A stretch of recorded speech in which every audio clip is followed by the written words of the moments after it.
Well, Russian President Vladimir Putin says he is willing to have dialogue with his U.S. counterpart, but will it happen? CCTV's Tom Barton has more from Moscow. With tensions high in Ukraine, Russia's military might is a major concern for Kiev and the Western governments that back it.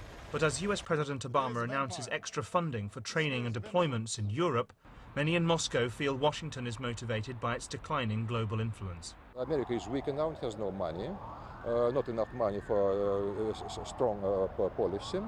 And in the process, he's trying to break up the old groupings like EU, NATO, even which is even American, but still to put up one members of these groupings against others, which will amount to weakening everyone who is powerful on the regional level.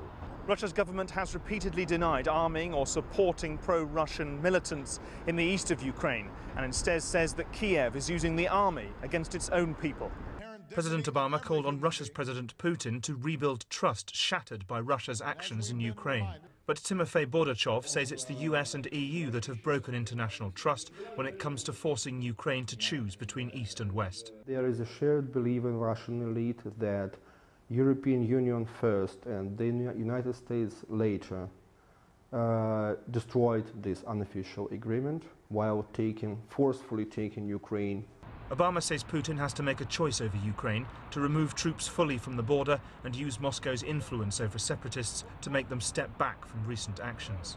Putin says there are no military personnel in southeast Ukraine and that Kiev must talk to the pro-Russian separatists. Tom Barton, CCTV, Moscow.